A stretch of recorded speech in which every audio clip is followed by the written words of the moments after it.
Hello and welcome to episode 125 of the AutoTalk Weekly Wrap. It's been a few weeks. 3, I think, specifically. Two. Okay, 2. For you, it has been. Yes. I was in Iceland after the last one. So that was a very long way to go for a day and a half of the ground, but that's the life of a motoring journalist. Woohoo! Since we took over Autocar, my life has somewhat changed and in balance to that kind of stuff. It's it's been good. I'm taking a bit of an enforced breaker from doing it now. I'm not off on the road again until September, and so that's good to actually be home for a while. Okay, yes. That's a simple thing done and out of the way for you. Yes. Yeah. Here. Hey, look, be sympathetic. I had to fly 44 hours to Iceland, spend a day and a half on the ground there, and 40 hours back. And we stopped in Amsterdam for 7 hours, and you couldn't do any of the good stuff because you had to go to a car launch the next day. Hang on. I'm just hearing if I can hear anybody out there in the audience that's got sympathy for you. Oh, no, there isn't. I remember those days, Richard. I'll give you that. Yes. The best part about it is it's getting a good, honest Kiwi take on the motor industry, bringing it to New Zealand, which we may not otherwise have. So carry on doing it and bringing it. And if I must say so, I think it's been good having someone significant in the actual general automotive media as opposed to the trade side with some trade experience, some trade understanding. I think that's a positive thing. But anyway, I did follow your musings while you were overseas with interest, Richard. Yes. A good point too. Very good point. Is a lot of motoring journalism, I think, has got the impression. I've often had the idea that, it's less about the car than it is the journey, shall we say, as long as somebody else is paying the ticket. But you do actually genuinely bring a refreshing take, looking from all sides of the industry to what might suit a Kiwi consumer and the stuff you look at. And it's been a marketplace that's long been wanting to be filled, and you do it ably. And it's also video, right? The car actually knows video is where it's at these days. Most of the existing media aren't bringing back video. I came back from one for the Korean trip with 45 minutes of edited video, and there's a similar 15-minute video coming out from Iceland. It's just the way we work. Anyway, please don't think that my focus has shifted off the trade. I'm still very much in that, and I actually think that some access, for example, like the minister, is getting a lot easier now that we have a consumer arm as well. So I think either really impacts us in a negative way. So yeah. Anyway, how's everything going at home? You any cars sold, Graham? I'll say this honestly. David, how's the weather in Wellington then? It's raining. It's actually incredibly calm. I was expecting quite a lot of wind, but no, it's calm. And on the subject, yes, probably. And on the subject of selling, no, after 4 attempts at selling my Motor Guzzi Cruiser and dropping the price, I've taken it off the market and decided it's not going back on until springtime when people might actually go right in. I mean, the problem with the Cruiser is, of course, it's more a fair weather type machine than an all-year machine. So we'll see what happens. Yes. Now, I think there is a real issue the industry is now facing, and it's possibly not being talked about as much as it should. Or maybe it's just little pockets here and there, but everyone we speak to in our circle, and it's a reasonably wide one. I'm not just talking about the car trade, but all the associated industries around it are really, really worried, So June, I'll be honest and say this is the worst month we've experienced in the trade since we started taking records. GFC, walk in the park. Speed bumps here and there, nothing compares to what we're seeing out there right now. And fundamentally, the issue is just a lack of people, a real lack of foot traffic. And if you then look at that and say, well, how is it reflecting the other industries that we deal with? So we see obviously everything from grooming services to panel beaters to financial service lenders through to aftermarket products, all the way through to the people that make my coffee in the morning. Thank you very much. everyone's really quiet. There's just no foot traffic. People just aren't making any consumer decisions. Now, I know the new industry. I've looked at the numbers there, and it's people are buying new vehicles like they always do, with the companies, the fleets, the rental outlets.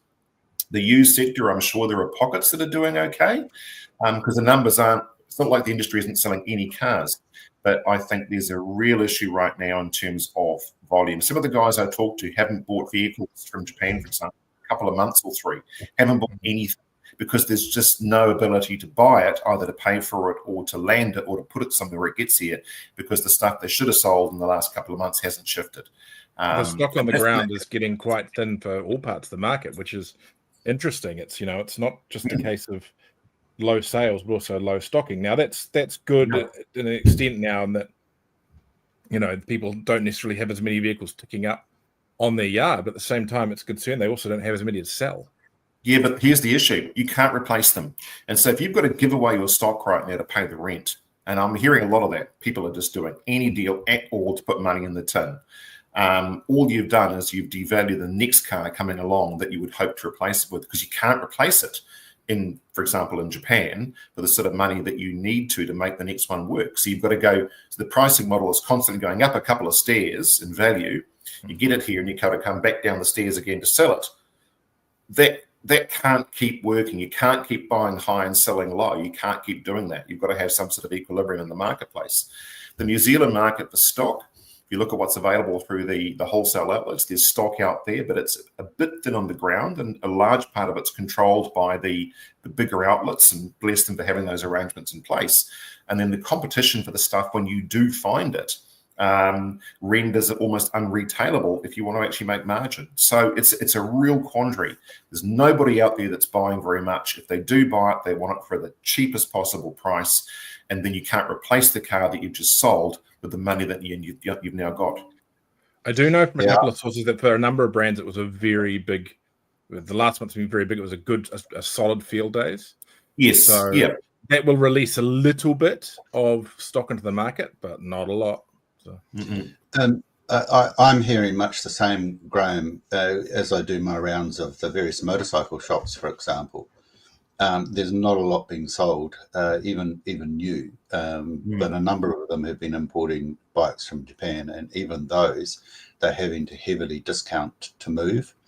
They're only keeping afloat because of the servicing. Vehicles still need to be serviced, so their workshop is helping to pay the rent. But it's tough, and people, you're right. I think people are saying, "Oh, there's deals to be had out there," and that they're hanging out for it.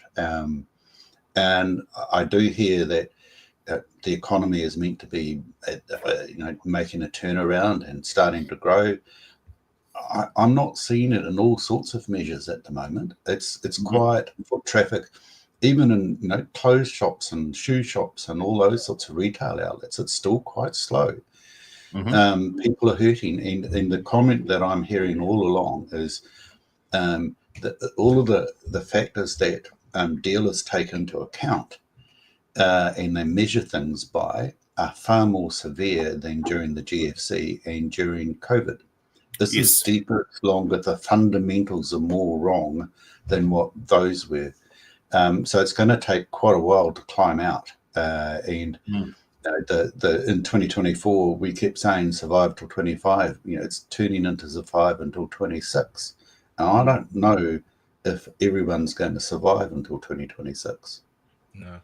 There's another interesting dynamic to this that we've seen. We discussed it before, and that's the way IRD is operating at the moment. In recent years, going back to for the late teens, the IRD had actually become probably a lot weaker in its enforcement. And I think that for some businesses, and we're seeing this come through in the liquidations, delaying your tax has essentially become a way of survival. And the IRD was very nice about it and let people go a long way. And, they've been funded a lot by the new government to just stop that.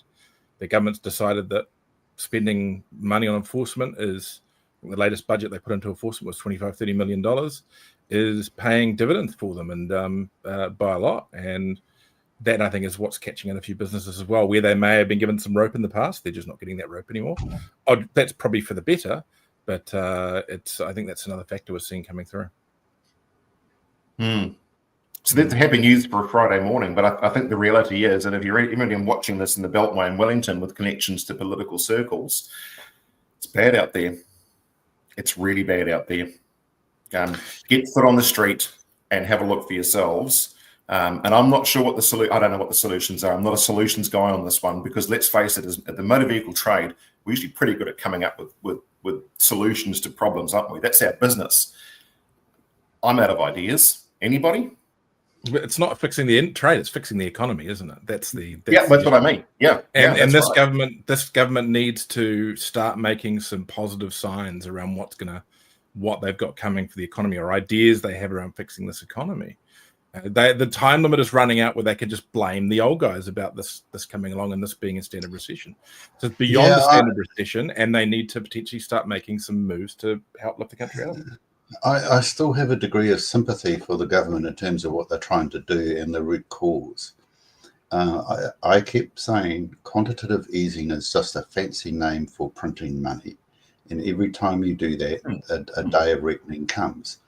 And the day of reckoning is not a day, it's not a week, it's not a month. It's actually several years.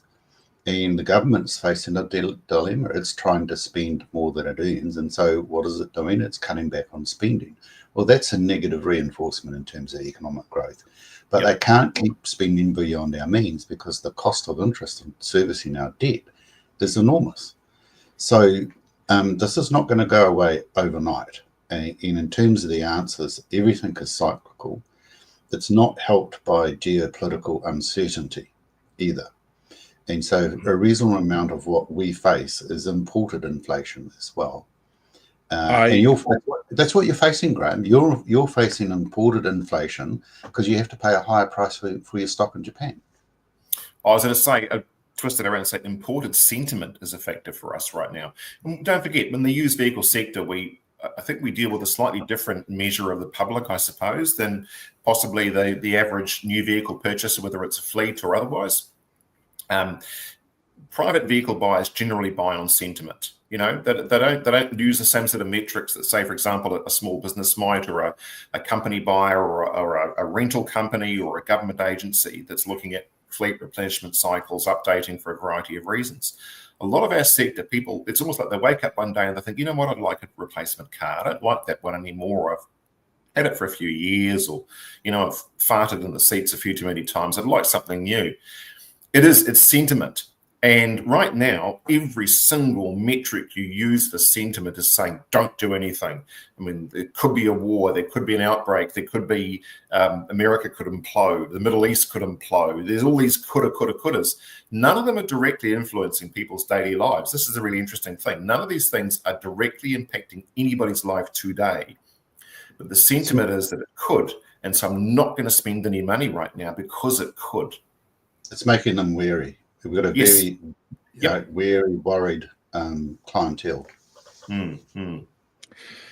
I somewhat disagree that this is so disconnected from the government they can't do anything about it. And the government's done plenty of things to kick this in the guts as well. You know, we discussed it before. We saw at a time when we sort of had the government, or they weren't the government announcing, stats were announcing some actual positive sign in the economy, and pretty much within 3 hours, Luxon's sitting there suggesting that we're going to lay off another 3,500 government workers in Wellington. That doesn't help. It's dumb, and it's especially seeing if they don't seem to actually be going through with some of these cuts anyway. Just saying it suggests it almost feels like they're trying to drive it down. And I look at our industry, and I'm really concerned that the government is basically overseeing a massive wealth shift, in that we are seeing so many of these small businesses taken out. And it's the big ones that are going to be left. And before you deny it, look at the used import market. You know, two cheap cars and new NZ cheap cars at the moment are knocking around half the used car industry. And one of the directors of one of those companies said to me, they don't think that's good. They think that is a very poor sign for the economy and a very, very poor sign for the industry. So we're seeing the small guys who leave, who either are out of their tether with the IRD, or can't get any more funding, or simply out of cash. And the bigger companies that have easier access to long-term credit are taking this space. And we're seeing this in so many industries. And I believe the government needs to intervene before there is nothing left. I don't disagree with you, but let me pick up on one point. You said it's dumb that they're announcing another 3,000 layoffs. I'll tell you what was dumb. What was really dumb was the government beforehand employing so many more bureaucrats for less efficiency. I mean, don't shake your head. I don't disagree with you, David. But it's like so many things, and we look to America right now with what Trump has been doing in the first 3 months with Doge. People think of me as a bit of a slightly to the left, maybe sometimes. I agree with 95% of what Trump was doing. It had to be done in the same way that what you're suggesting at the moment is that what the government's doing here with cuts has to be done. But a smart government does it properly. Yes. And in America, it was done appallingly. And I don't think it's done well. It's being done well in New Zealand. I do think there's an element of Luxoners kind of letting New Zealand first and NZ first get their steam out of the way so they can actually put things a bit more right towards the end of the term. But where does the line fall? Because at this stage, I think this government risks handing a lot of that sentiment from the masses over to the left again. Could do. Well, I wouldn't go searching for a Wellington Central seat for National anytime soon, let's be honest. But we saw that in the last election anyway, didn't we? Civil service. Well, you could always take Chloe's approach, and we could work at 122% debt ratio for New Zealand. Apparently, that's a good thing too. Let's go and print some more of that stuff that David's talking about. I'm not an economist. I fiscally agree with you guys, but I also feel that if you're going to have a managed recession, you've got to actually manage it, and that's where I don't think it's happening at the moment. And the risk you've got, and I go to your electorate, Graham, which is an electorate that I don't have one anymore. Well, okay, sorry. The part of Auckland that you live. Okay, but the part of Auckland that you live in, right? That's some of those areas around there are flitted either side of the political spectrum. They tend to lean a little bit left. Well, imagine all those tradies, all those guys with small businesses out there who simply can't keep going or are struggling to keep going under this current economy. They're going to need some confidence to go, well, maybe these guys are going to fix it, because if not, they will swing to the other side. And that's got to be a concern. If National loses the kind of middle small business class, which they've held, then it's problematic. I'm still having to wait for tradies to come and do work. So, I mean, we do have a few spare up here, David. Richard's right. We do have a few spares. What we've seen here, I live in Mangawhai, which has been a very construction-heavy town in recent years, and that construction slowed right down. They've all gone to Australia. And every week there's someone on Facebook Marketplace going, I'm selling all my stuff because we're moving to Australia. And it's still happening. And it's a lot of small business owners. So, yeah. That's my concern. Don't destroy the small businesses. Yeah. Important. That's a good way to, I think, to end Capitas. Don't destroy the small guys out there. You kind of need us as well. And irrespective of whether I'm working for a small or a large business, I think there needs to be a balance across the sector. And I would hate to see the control of the marketplace being handed to the 2 or 3 big players out there right now for a variety of reasons. And the big guys think the same. Literally, I've spoken to someone from someone from one of the big ones raised this. They don't think it's good for them to hold so much of the market. So, I mean, so particularly when you start getting over a certain level of the market, and two of the direct and there's ownership alignment between the two companies left in the market, that the Commerce Commission might start going, well, there's too many not enough competition in there. So yeah. Anyway. That's our random political rant for the morning. Let's get into some stories. Made it this far. Let's get on to some news. Yes. And first off, the new issue of AutoTalk is out. And it's a cracker because we had the first of our, I believe now, regular sit-downs with Transport Minister Chris Bishop. We went down to see him in Wellington, went to run through a whole pile of things. The key one is, and thanks to Phil Haynes from Juno and Jupiter here for putting together some numbers for me, he is very aware of how problematic, I'll cage it here, how problematic the clean car standard is over the next few years. He has shown that he's very open to reviewing the clean car standard again. It comes on top of a bit of an avalanche of little minor tweaks to regulation that are coming through. Nothing massively groundbreaking, I think. But certainly, he's clearing the decks with a few things. They're certainly dialing down some of the red tape, and I think we'll see a lot of one of the things they want to do is get rid of a lot of the paperwork that has to be sent around for transport-related regulation, which I know is probably more for the trucking industry, a little bit for compliance and so forth. But probably all good stuff to tidy up. I like Bish. Actually, I think he's not a bad he's not a bad politician. I don't mind him at all. No. And I think as we've discussed here before, is that Simeon was a great blunt tool to get the big stuff underway. It's Bishop's job to kind of fine tune it, show the nuance, and get things tied up correctly. So I mean, what's the issue with the clean car standard? I mean, the targets were relaxed. They'll give a bit more of a time frame. It's going to bite. So what's the issue? The market collapsed, and no one's buying any EVs or necessarily fuel efficient cars.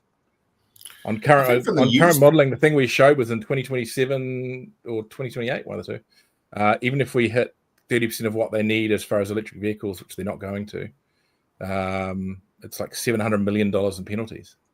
So it'll become inflationary, and that'll have to force up car prices. I mean, but that's exactly what a standard is aimed at doing. If the consumers want to keep buying these things, the penalties apply. The distributors then have to spread the cost and put the price up. And of course, it's inflationary. And at some point, it all comes down to what is the price elasticity of new vehicles. And if you keep relaxing it, then you never see the standard come in place. I think the issue being was that all the modelling was done based on not having this giant recession that's chopped the car industry in half. Is probably more the issue. Probably true. But I mean, recessions or slow economies, it goes in cycles. You've got to expect that's the case. And I think, there was a problem with the way in which the targets were initially set. I'd be more concerned if the vehicle purchasing was skewing away from passengers and going to light commercials, where light commercials have a far easier run up to 2030. And if that's the case, then you might need to fine tune it a little bit to tinker with it. But if it's not the case, then I'm thinking,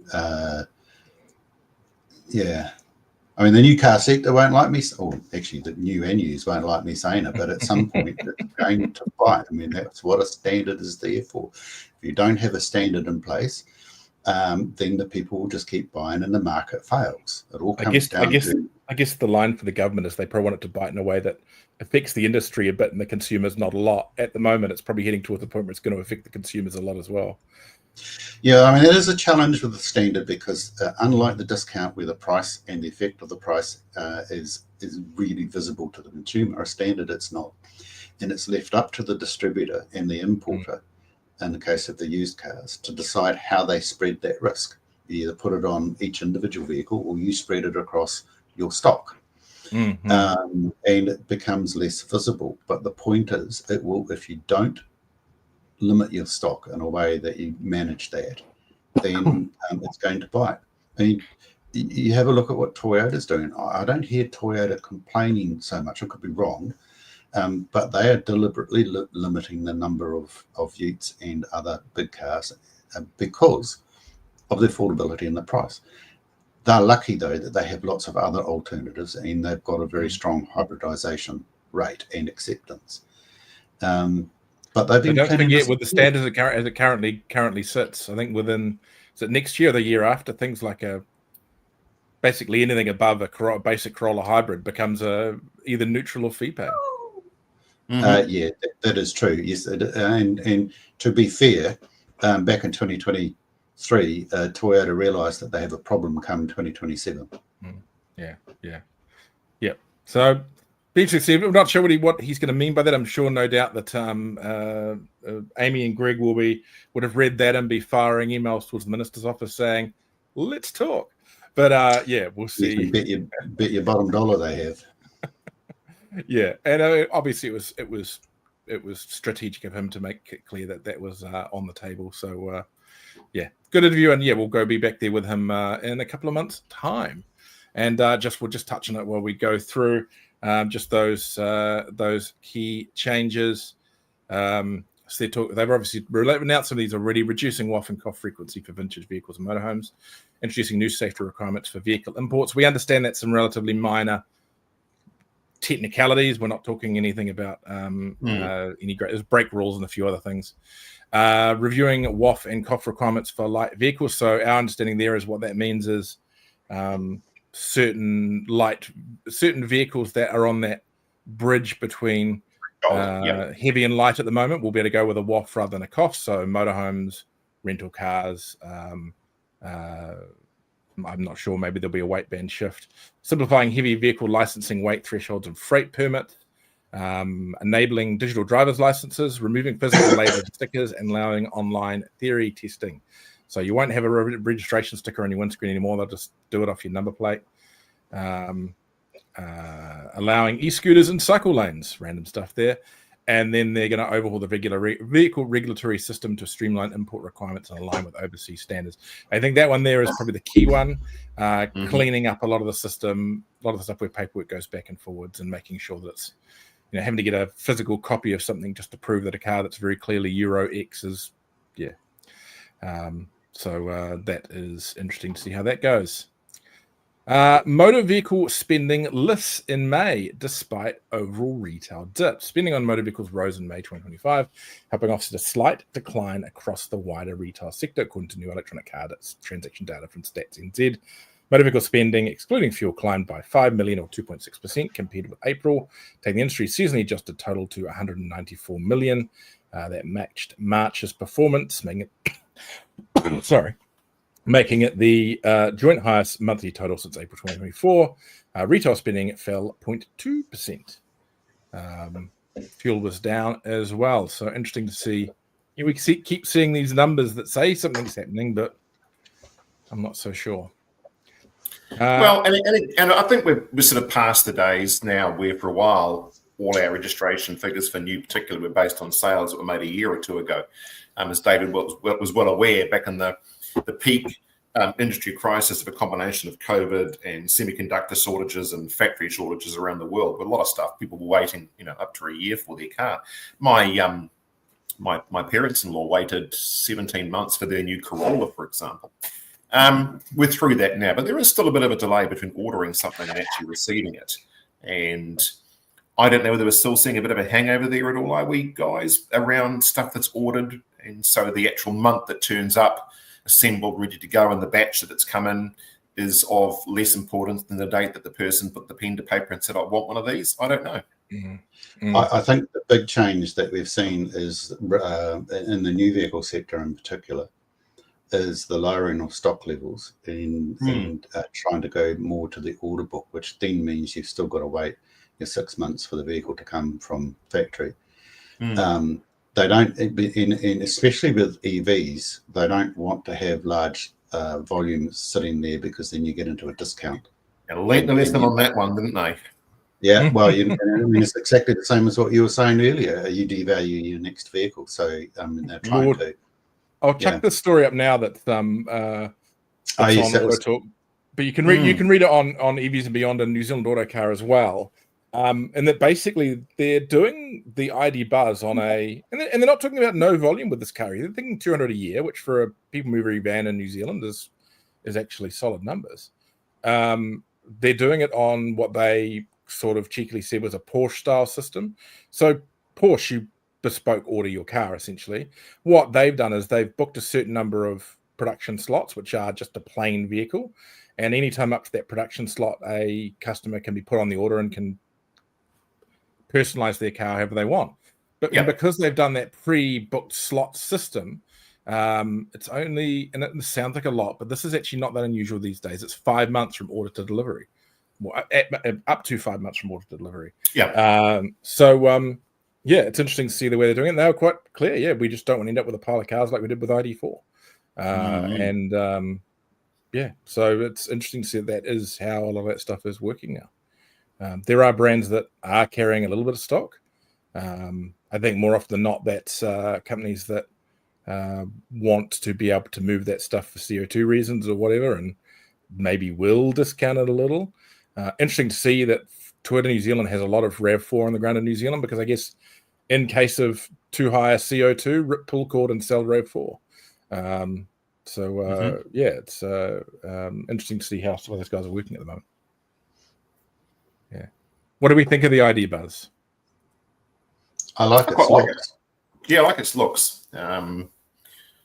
I don't know what it's like as a vehicle, Richard. You can tell us more about that than I can, but I like the idea, I like the concept of it. It looks pretty cool. Is it a marketplace that I play in? Well, no, it's not. You can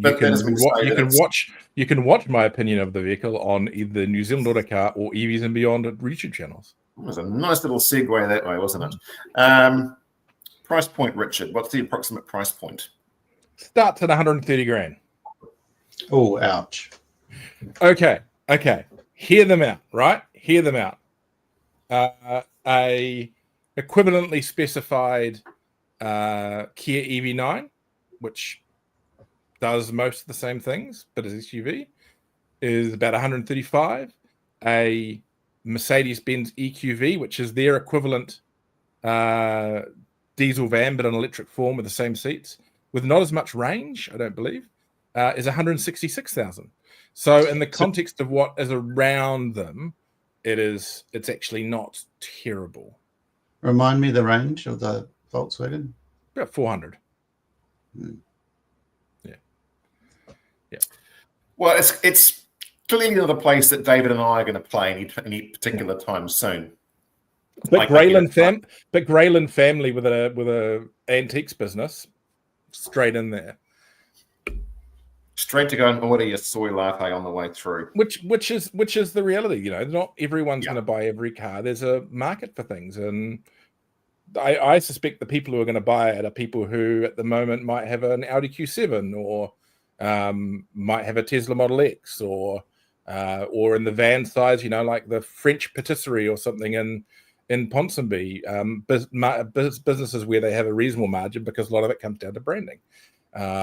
That is, I think, where it's going to go. The van, I think, the van version looks super cool. It's an accessory. Is the way I look at it. And again, I'm not faulting the vehicle at all. I think it looks really good. It's primarily, I think, will sell to the accessory marketplace. It's new. It's exciting. It's got a little bit of street cred to it. They say it's a mobile billboard. Because you can have an electric van of that size, well, not that size, but of that rear end capacity for half the price. Or for that, but if you look at like the LDV EV3, they're smaller, they're E-Liver3. You can have three of those for that price at the moment. Yes, they're on discount. But you don't get noticed in them. No, but it's not as nice to drive. It hasn't got the range, and you don't get noticed. And that's the thing. As they say, they see it for businesses, the van version, as a mobile billboard, and I get it. And there will be companies who will buy it for exactly that. It's always been an iconic wagon, that shape, with a niche market, and it continues to be an iconic wagon in EV form, again in a niche market. It's a targeted market. But if you take where you live, David, Havana Coffee, I reckon, probably already got their order in. I'll be questioning how much my coffee margin is if they're going to order one of those. Be saying, "You sure you can't make my coffee $5 rather than $5.60?" Well, they're roasted. They're roasted. The thing is, I don't even like combis. I've never understood what the great thing about combis is. To get aside from the whole, I went around Europe in my combi wagon and stuff like that. I've always thought the earlier combis, they drove like crap. They were slow. They were noisy. They were drafty. Nasty sort of mechanical device type things. But, people love them. And I get that, because not everything I hate, other people have to hate as well. I've just never had a thing for them. The Transit van was always way better. But boy, oh boy, yeah, well, V4 Transit. But arguably, in terms of the commercial van sector, there is no vehicle in the world that has made a statement like the Combi throughout history. Ergo, the famous Combi, and I'm not sure anyone argue and say, well, was that a plant in Pacific Palisades, the yellow Combi that was left alone by the fire? But I understand that Volkswagen America have now bought back and are providing a full restoration on it, and then symbolically giving it back to the people that lost it. You remember the great photo of the decimation of Pacific Palisades and that sole little yellow Combi that survived. So in terms of pop culture, the combi commercial vans, that's it. And if Volkswagen can capitalize on that with the ID, with the buzz, with that same combi-esque look to them, good on them. Mm-hmm. Yes. There's earlier Hiaces that are getting a little bit of that in New Zealand now, though, isn't it? You go and try and find like a Newman's motorhome replica Hiace at its not even close. And I like me a good Hiace, but nah, that's a reach, Richard. That is a reach. I'm sorry. Nice try, but no. Right. Let's move on. Unregistered seller fined for selling 85 vehicles on Facebook. An Opunake man has been fined. Could you sell 85 vehicles in Opunake? Has been fined $22,500 for illegally selling vehicles online without registering as a motor vehicle trader. Hamish Dorner Rowe appeared in the Howrah Court on 16th of June, where he pleaded guilty to 2 charges under Section 95 and 118 of the Motor Vehicle Sales Act 2003. He was also ordered to pay an additional $786 in court costs and fees. Motor Vehicle Sales Act allow, you guys know the rules, 6 vehicles a year without registering. And he never did. 72 online and 13 were transferred into other names. So they've actually picked a few cases in the last year. I'm wondering, look, 85 vehicles. Do you know how much that is? Can you see that? All right. Yeah. That's just a margin. That's just a line in your margin saying, well, we'll just account for 260 per unit on the fine we'll pay in 5 years' time, and then go and do it again. 260 bucks a car. 85 cars, $22,000. That is $260. And what are we looking at? 85,000 cars. No, 85 cars at 5. Let's go with that. 500 cars at 5,000 a piece. That would be the average kind of thing, wouldn't it? The average what? Sorry, $5,000 average kind of used car these days. What in terms of value? Right, back of a crisp packet. Big numbers here. Just thinking broadly. $5,000. That's kind of your average kind of car. Yeah, I guess 5 to 10. I mean, I don't know what he was selling. On marketplace. $5 to $10,000. 5 to 10. Yep. So that's $425,000 of cars at the low end. Yep. It's just a line in the profit margin. You could just handwrite it out. Say, warrant of fitness, $85, registration $45, future action with MVR $260. Well, he probably wasn't paying GST, so that's less than GST as well. Yeah, what a deal! And every time I see these sort of things, as a trader, and we pay our trader registration fees, and we pay all our costs, and we pay our tax, and we pay our GST, and we pay our ACC, and sometimes you feel like saying, why? Why do we bother? Because the penalty for not doing so is so financially invisible that it actually is profitable to not play by the rules. I know we've heard that rant before, and I know sometimes it's very difficult to get the punishment in sync with the gravity of the crime. You might argue that selling vehicles without a license is one of those sort of Facebook things, but half of Facebook will climb on top of you and say that you're just a big bad businessman squashing the little guy trying to make a bit of an earn from his backyard. Heard it all before, but you got to ask yourself and say, what incentive these days is there to be a trader? Now, if the person I was speaking to yesterday in regards to this is listening, it's almost like New Zealand needs an association to defend and look after the interests of retail motor vehicle dealers. Well, because surely, like the MTA seems to be able to put up a press release for everything these days. A service station sneezes, but this affects a big chunk of their dealership too, and I haven't seen anything coming out of them on it. And yeah. Anyway, the problem with the trade is actually really difficult to police because, let's be honest, not all of the trade itself plays firmly and squarely over the line when it comes to playing with the rules. So it's a really difficult place to be. But sometimes I just think, look, maybe rant over and say that as a little trader or a bunch of little traders that we do play by the rules and do everything properly, you feel as if there's not really any particular incentive these days to do it because it's actually cheaper not to. And this is not going to make me any friends at the Motor Trade Association, but for a long time, I have felt that the Motor Trade Association has focused more on on fuel stations and the big players that than they have on dealers.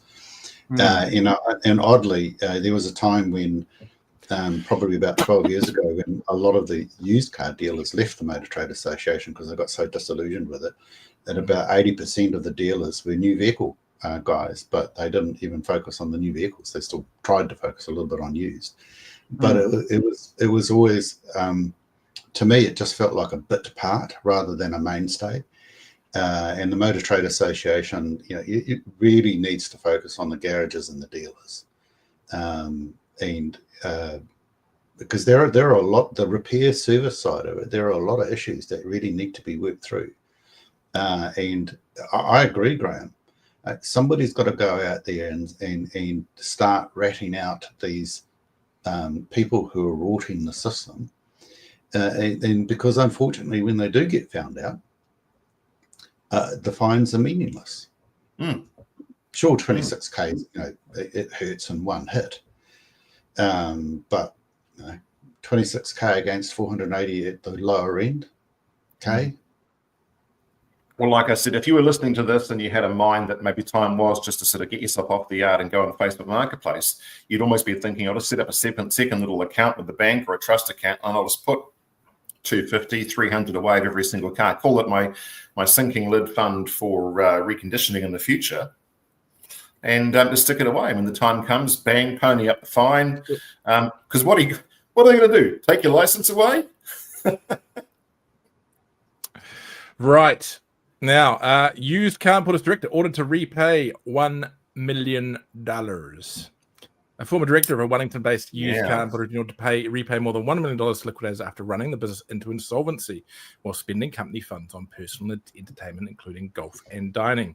Yujiro Fujisawa, the sole director of Callan Auto New Zealand Limited, was taken to the High Court by liquidators after the company was wound up in 2022, owing more than $1 million to creditors, including its majority shareholder, Japan-based Callan Auto Co. Limited. The court heard that the company, which imported vehicles from Japan to sell in New Zealand, had run at a loss every year since it was founded in 2012.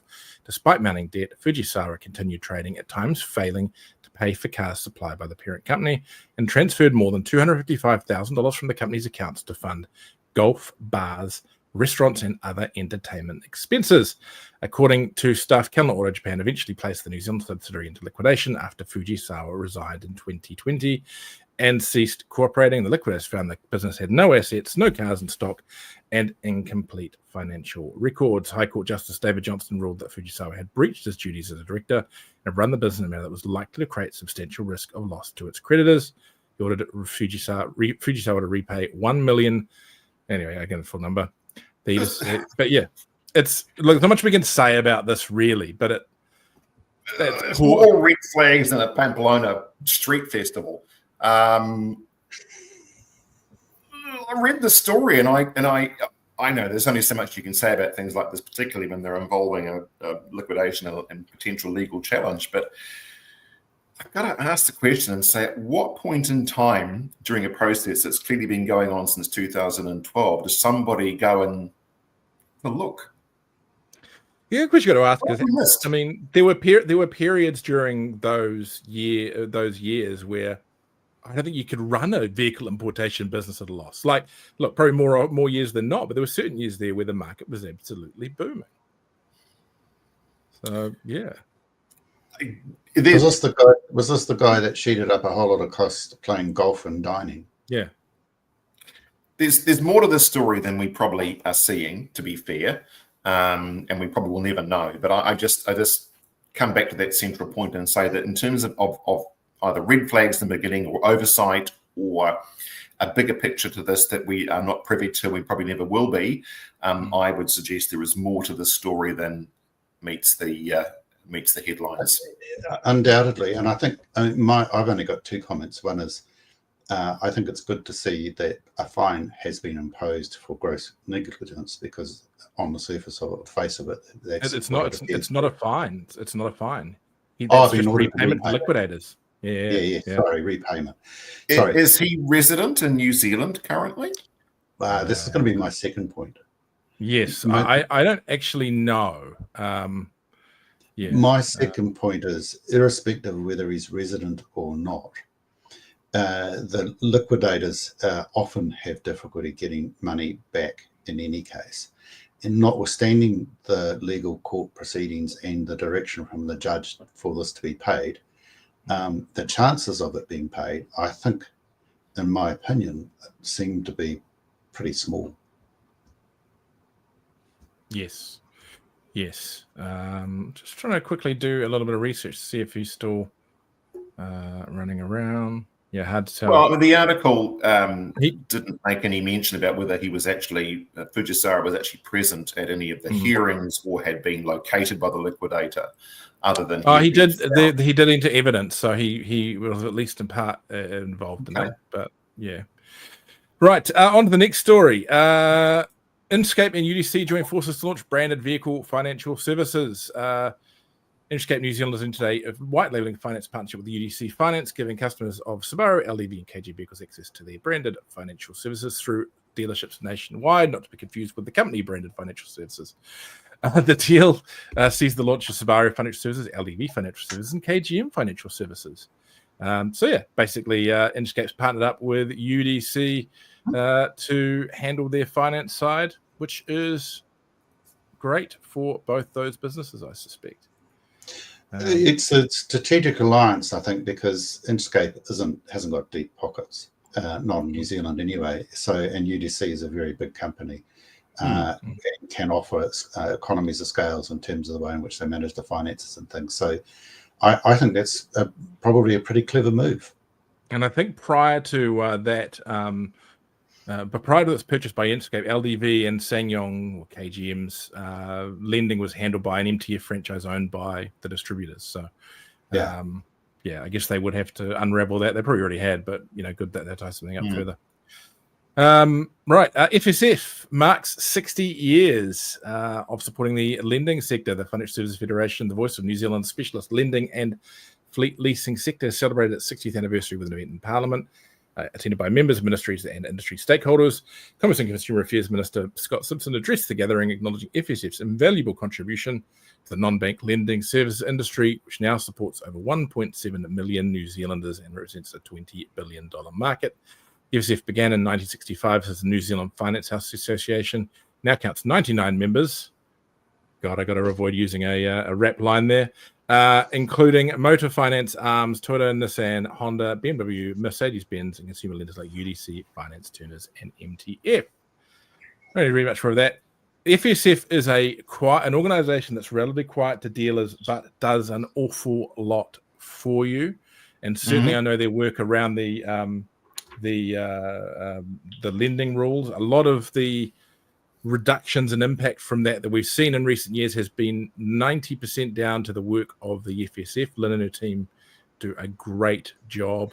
So while you may not be a member directly of the FSF, keep an eye on them because they are incredibly important to the trade, and the lenders that you work with to lend on your cars do a great job by supporting them, because it's something that's very much needed. As we said, particularly in a little bit of a vacuum of no direct representation for dealers as such. I think that's a good point, Richard, that organisations like FSF, but you go to some of the hand trade industry associations like VIA, MTA, MIA. So most dealers never actually see or understand the direct relationship between those associations and the work that enables you just to carry on and do business. And often it's just the fact that you can do business, not that there's any particular aspect of it that you suddenly go, aha, thank you, FSF, because now I can do X. What you don't notice are the things that you can continue to do that make your business life easier, as opposed to the things that you suddenly can't do. And I think FSF, Lynn, again, they've been particularly active during the time of the triple CFA amendments, the horrible times of, how many cups of coffee did you have, and burgers and bits and pieces, and they're particularly vocal around it. And I think everyday dealers don't necessarily understand how easy the transacting lives they have been made by the associated groups in the background to make sure you can just keep the lights on and doing what you do. How hard would life be if the triple CFA was still at its original settings, Graham? Yeah, exactly. Yeah, I know. And I think, dealers that are whining right now about, how difficult it is to obtain finance because all their clients are crap will be thankful that at least you're getting clients and that might still be crap, but at least there's not a regulatory wraparound that means you've got no hope whatsoever. Exactly. Yeah, I spent a vast majority of my career either working for trade associations or working in government. So I got a particular viewpoint on this. When I was in the Ministry of Transport all those years ago, we deliberately sought out, when we were developing policy, we deliberately sought out the views of the used car importers, the new car importers, the Motor Trade Association in particular, but others, when we were developing policy and rules and consulting on those. It was always good to get the views of particular dealers or particular brands, but when we wanted to be able to put a case to as officials to ministers and then ministers to their cabinet, they wanted to know what the general industry viewpoint was, and it was vitally important, it remains vitally important. When I was with the Petroleum Association in the 90s, it was critical then, in the nearly 11 years I had with the MIA, the number of times officials would ring up and say, what's your view on this? And ministers and also opposition spokespeople would ring up. And David Vincent and Greg Epps and Amy they'll tell you the same thing. It's really important, and the trade associations just play this critical role in being a voice of sense, and it's all about the raison d'etre of any trade association is to ensure the rules of doing business in New Zealand are as conducive as possible. That's the raison d'etre. That's their reason for existence. I'm going to add a bit of a bigging up there here for what we do, in that the media. I think in the automotive industry, the media are almost like the fourth or fifth industry association, and we get the same calls from politicians, opposition parties. We know they read, whether they read or whether they get a paid. They have media monitors to do a summary. We know this show's had an impact in Wellington. They listen. So as much as you support your trade organizations, support your trade media as well. And trade organizations, remember to support your trade media, because we multiply your message into the right places. Great to walk in the minister's office, and AutoTalk was on the top shelf. And Richard, how much I used you guys when I was on the hot seat. Yes. Used and abused. It's quite true though. If you're sitting in Wellington advising a minister, you want to get a snapshot of what's going on in a hurry, the temperature, if you like, of the industry. Richard, you provide a vital role in giving that, and you'd argue and say it's without bias. Yeah, this show has been interesting in that I think you've had the same, Graham. We've heard tidbits come through which definitely indicated that what we were saying in here was making its way to Simeon, or at least Simeon's office. Yes, and it's definitely interesting. And it's good now we have more of an open line to the minute. We've had a good relationship with the minister's office before. Great to see that we're continuing under Bishop. That's really important for the trade. So, right, a little bit of a more fun one. Todd Lexus and Auto Trader among 2025 Marketing Award finalists. Several automotive brands have been named finalists in the 2025 YouTube NZ Marketing Awards. So the campaigns that have caught the industry's eyes were the Hilux Hybrid 3.5-ton headline. For those of you who haven't seen that before, that may look like a computer graphic, but it's not. That trailer is real, and it's made of stainless steel. Well, I think it's stainless steel. It's made of something. It actually really weighs 3.5 ton, made out of metal, and it's been towed around various events by Hilux. A pretty clever one. And the rev for the original recreational activity vehicle campaign, a fun one. That's a lot you can go watch on YouTube if you want. Lexus is in there. Auto Trader with the Tell New Zealand About Your Car campaign, and Cupra with Barcelona experiences. One of a finalist this year, Turner's Automotive's Tina from Turner's campaign was recently highlighted by NZ Marketing as one of the country's most effective campaigns, contributing to triple-digit growth in leads, stock acquisition, and profit. The automotive industry has always been clever when it comes to ads, particularly in New Zealand. We do very well at it. Yep. See, I'm New Zealand. I must have all the wrong settings on my YouTube, because I've seen none of those in my YouTube feeds popping up. None. It's sponsored by YouTube, but the campaigns are actually mostly TV campaigns. Then I definitely haven't seen them, because I don't watch TV anymore. Yeah. But your favorite car ad of New Zealand car ad of all time, Graham? I've got to say, and I know that you'll just roll your eyes, I used to love Crumpy. I used to love Crumpy in the Hilux. I just did. It was just, still do. The one with the dog. The one with the dog. Bugger. And that's when that got a lot of complaints, and then the advertising authorities didn't it? Said actually buggers in such common usage now, it's no longer considered to be vulgar. But there was Toyota over the years with the Crumpy ads and those ads, they were the real trendsetters, and I think a number of times they've been in award shows and finalists. It's just shown an impressive record around their marketing now in New Zealand. Yes, yeah. I was going to say the Twitter RAV4 with the couple abusing themselves or abusing each other to get to the RAV4 first. That was always good. Yeah. But they always had that slightly more contrived feel to them, like someone had scripted and the Crumpy ones are quite like, because they almost felt unscripted. Anything could happen right about now, but let's keep the cameras rolling sort of feel to it, which I thought that was a particularly nice. That's definitely the case with Crumpy, yes.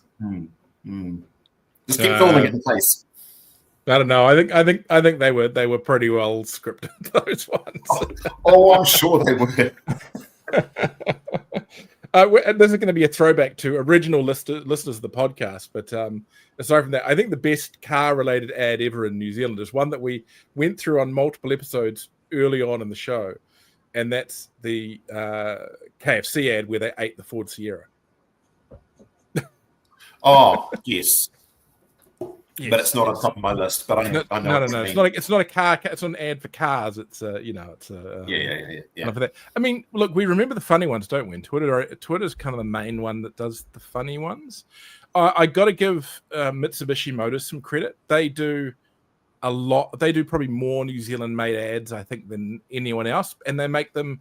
I'm not saying on the budget, but they certainly do it in a very local, relatively low key way, but they are good quality ads. And I understand they also use a lot of I think their marketing manager communications manager recently pointed out that in their new ad for the new Outlander that's coming out soon, they use their own families. They're actually families of staff, which I guess means they're trying to keep the budget down. I don't know. But yeah, I think Mitsubishi New Zealand needs a bit of credit for some of the work they do. It's not this high-end concept stuff that a lot of these other companies are doing, but it's just good, honest local advertising, and I think that deserves. I remember one of the early Mitsubishi ads, and it was really notable, and people remember it for a long time, which was the one of the saloon towing the tank, and that was a very clever advert. And from Mitsubishi, a similar series back then, someone posted this on LinkedIn the other day. They'd done an ad where they had that British actor from some police TV show did a series of ads for the new Mitsubishi Galant, and they were stacking them to show how strong they were because their new steel they were using and that kind of stuff. And he said, sort of, and that they kind of had to put some basic stuff in place because the cars were starting to deform, and they'd originally planned to go for 4, but they could only go for 3 because the suspension was getting too drop. But it's been a blast in the past when it comes to Mitsubishi, because I'm just busily selling up some of my collection of transport memorabilia at the moment. So how's this from Mitsubishi? If you recognize this and from Mitsubishi, this is an original Todd Dealer's car brochure from 1986. And so at TV, we had the exceptional new Lancer EX. Ooh. We had the, how's this? The Talbot Alpine, the new spirit of motoring. I owned one of those. I'm like, well, that aged well. It leaked oil like a sieve.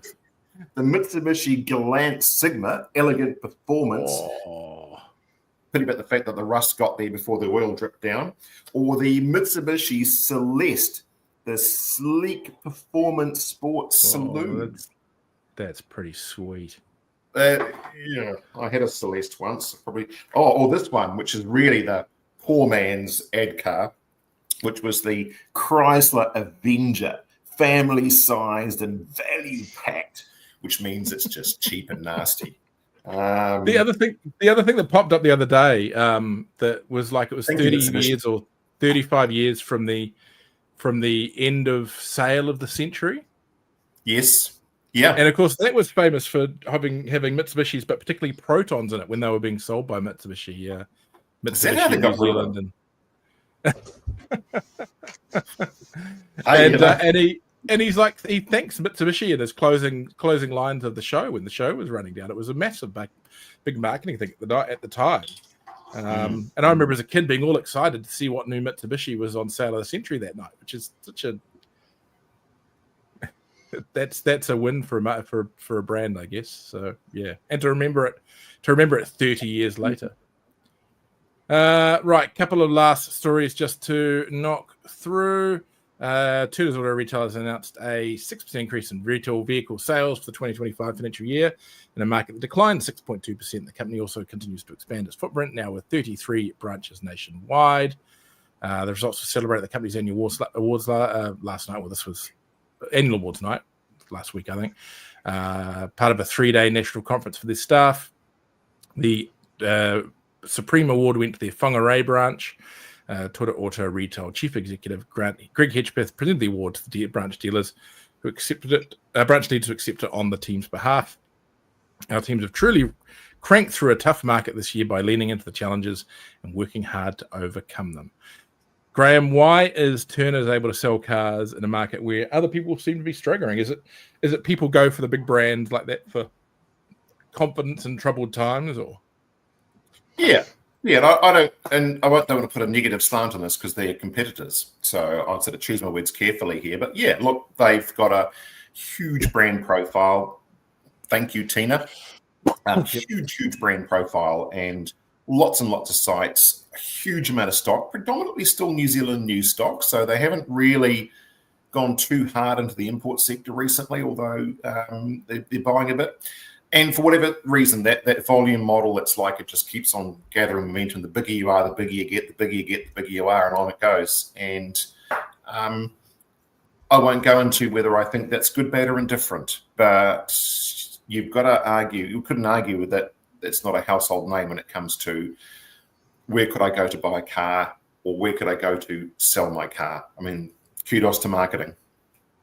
Yeah. Yes. What's going to be the Croydon's equivalent for Tina from Turners? Me, I'm on YouTube. Well, it's true. I do our own YouTube videos here. I do I'm not going to give it all back. What the hell? I do YouTube videos on all our vehicles we have here. I have a deliberately lowbrow approach towards it. I try and appeal to everyday people, but I'm not a Tina either. So yeah, I do. We are very organic and homegrown in our marketing, obviously. I took photos of our Phoenix palm tree being trimmed off yesterday in terms of our famous tree getting a haircut, posted that on social media. That's the sort of stuff that we do here. And we have to. We can't compete in the big playing field. I can't say that I got 5,000 cars parked in the paddock next door.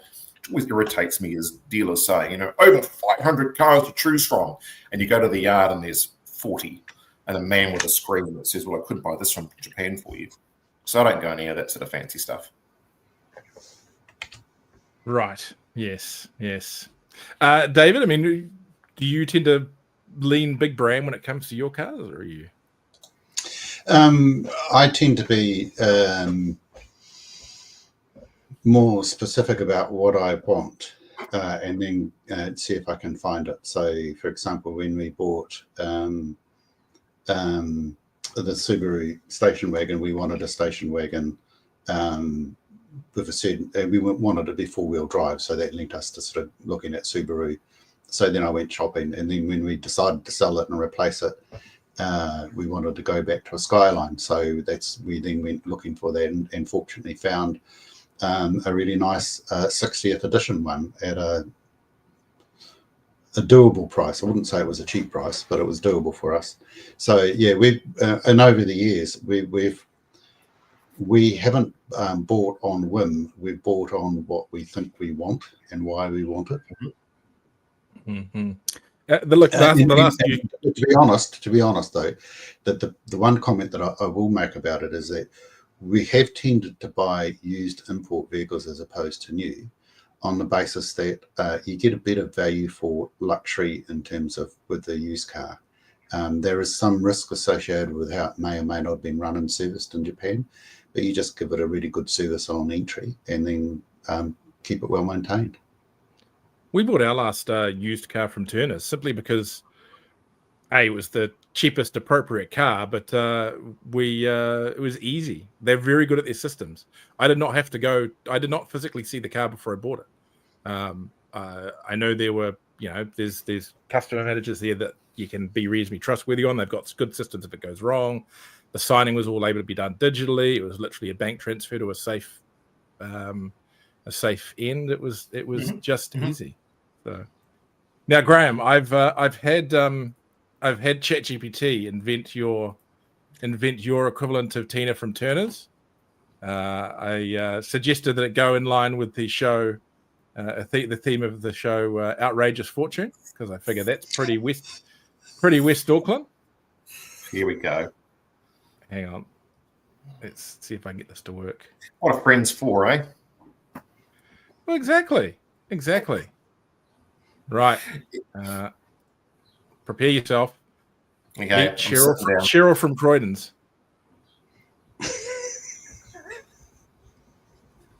I don't know why there's pipe work in the background. But... Hey, we don't smoke.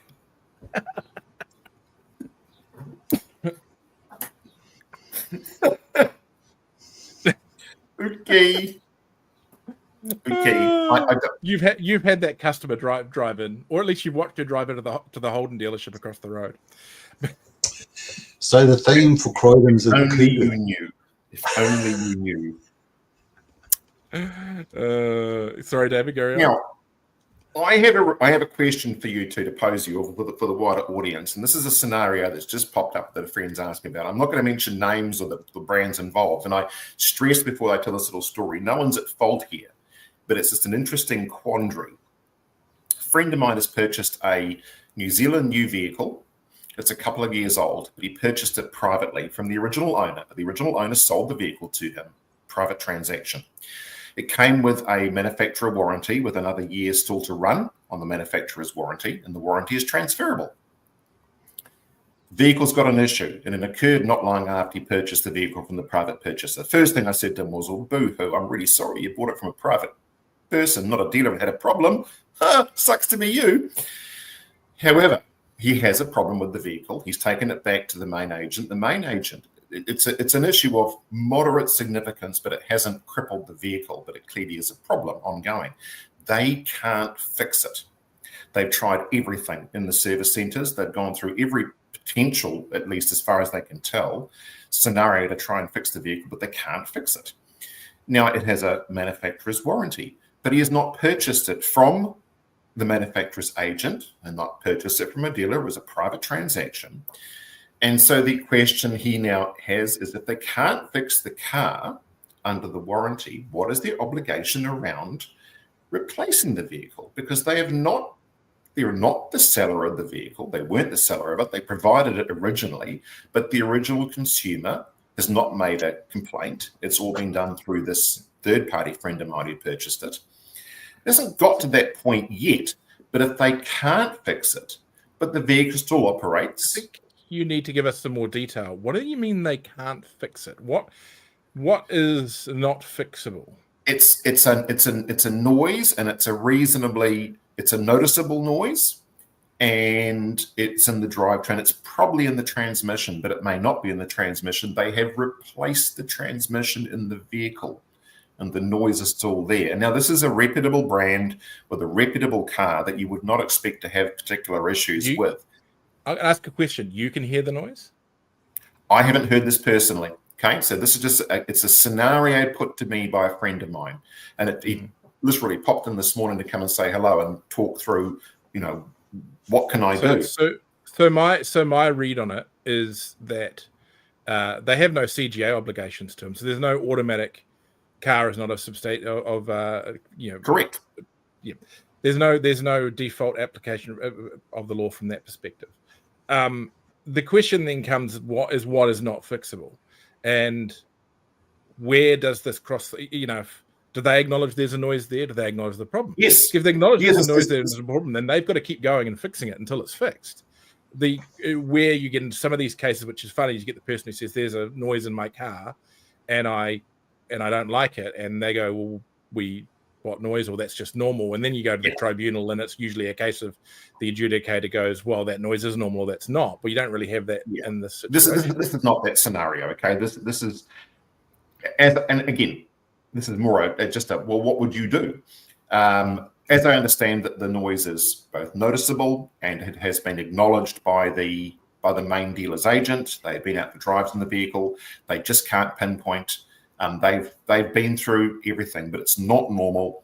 It is noticeable, and they just can't get to almost half the car at this particular point in time. But it's an interesting one in terms of both obligation, doing what is the right thing or the wrong thing.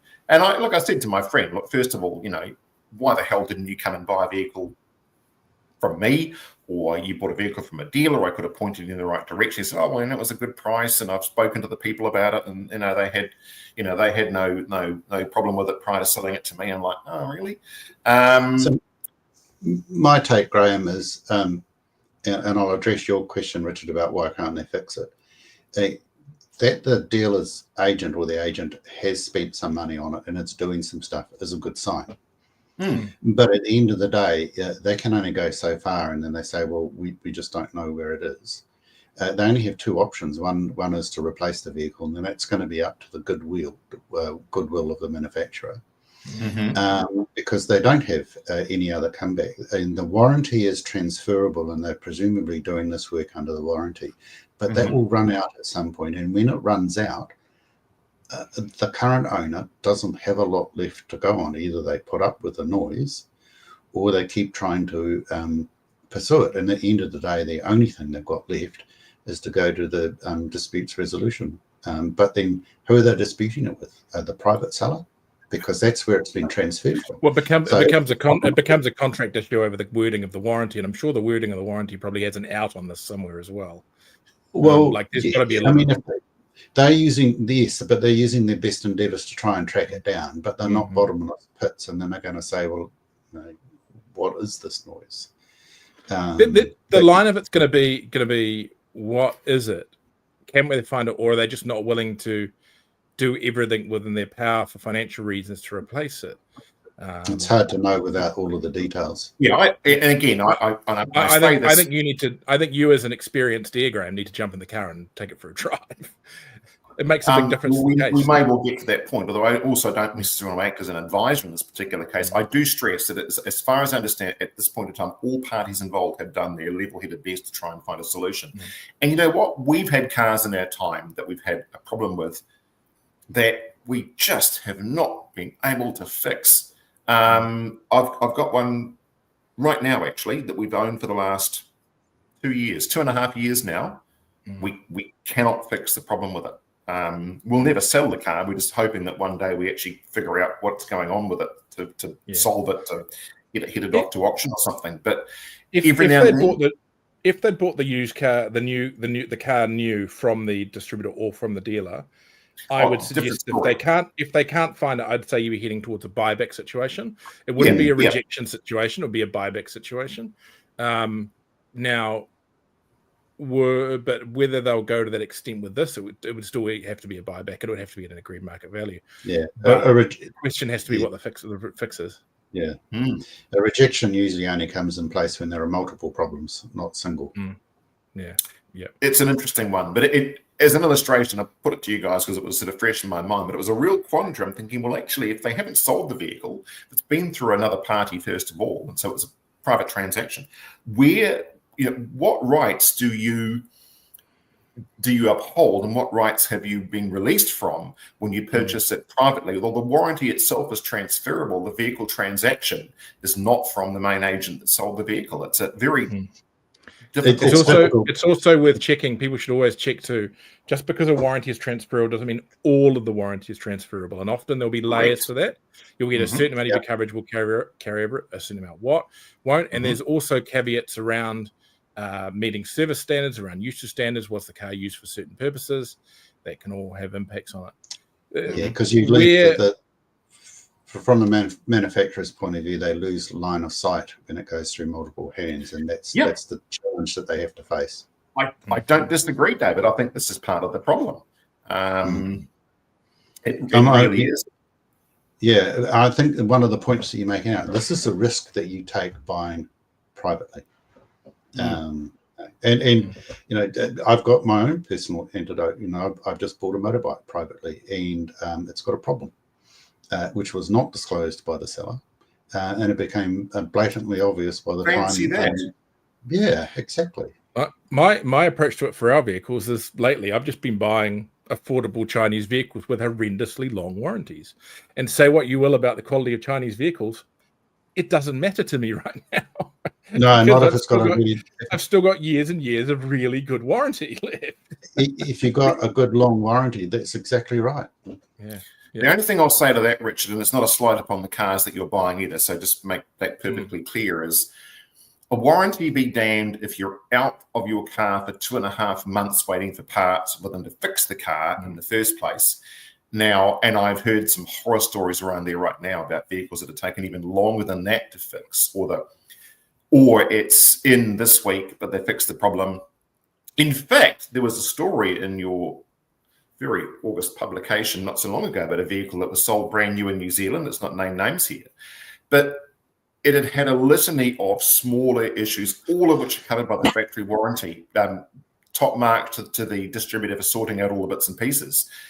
But the underlying issue was it had a series of faults that no warranty in the world dismisses the fact you've got to go and get it seen to, and you're without your vehicle for a period of time, and you've got to try and explain it to the service manager, and you suddenly feel that maybe this wasn't the best purchasing decision in the world after all. And I think sometimes as dealers, when we argue the point with the customer, it comes back with a problem in their car, we don't perhaps put enough stock in how the customer feels. They feel as if they bought a dud.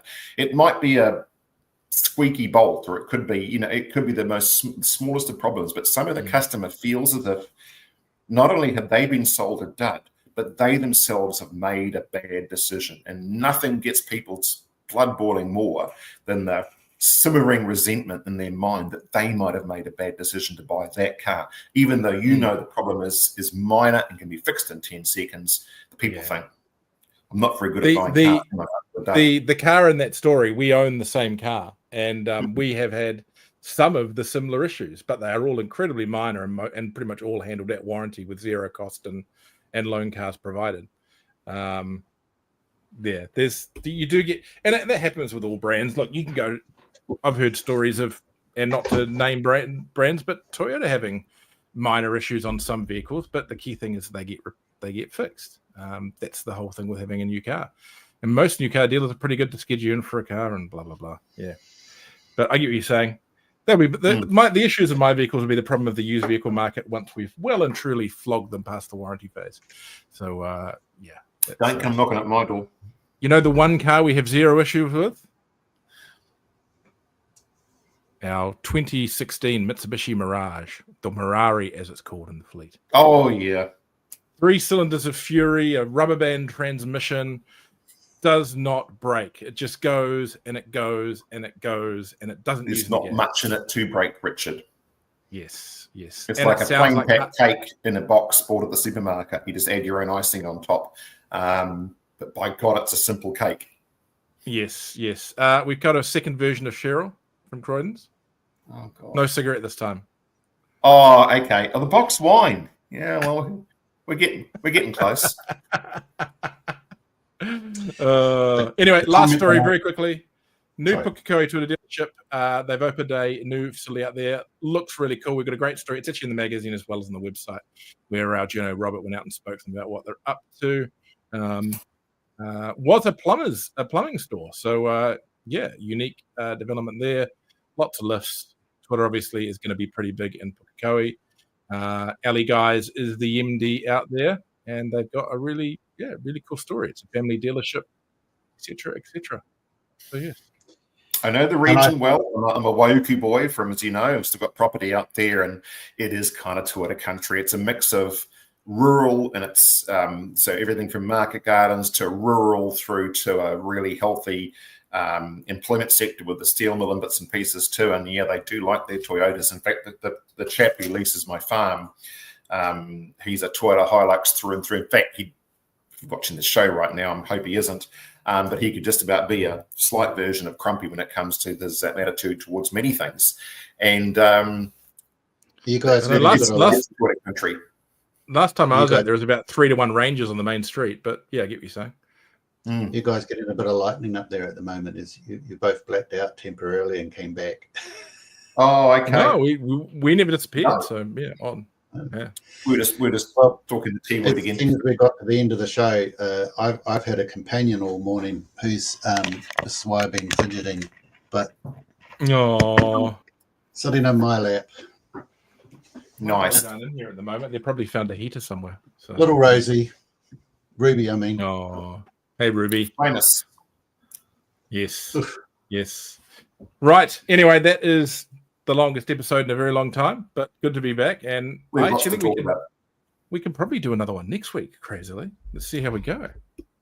2 in a row. Yeah, exactly. We've got to start getting more regular because we've got a sponsor coming up, shockingly. Ooh. So we'll see. Anyway, right. Meantime, fellow traders out there, I feel you. If you're out there in the retail land and you're watching this, I feel your pain. It is miserable for all of us. And also, you know what? I was talking to somebody else the other day, and they said, don't be frightened to actually start talking to your mates and your other dealer friends about it, and stop bullshitting each other about how we're doing really well at the moment, because you're just too frightened to say that it's pants. Collectively as an industry, we'll get through this, but we need to start talking to each other about it as well and figure out solutions going ahead. Talk to your neighbour. Talk to your neighbour. A wind gust that felt like a tornado has hit Blockhouse Bay and parts of West Auckland, and a building is partially collapsed. So everyone, please stay safe out there. Not the time to be out in the yard. Stay in the office. Watch this again, and keep warm. So developing news on the main outlets. Big ruse on roads. So yes. Yeah. Stay safe, everyone. All right. See you next week. Catch you later.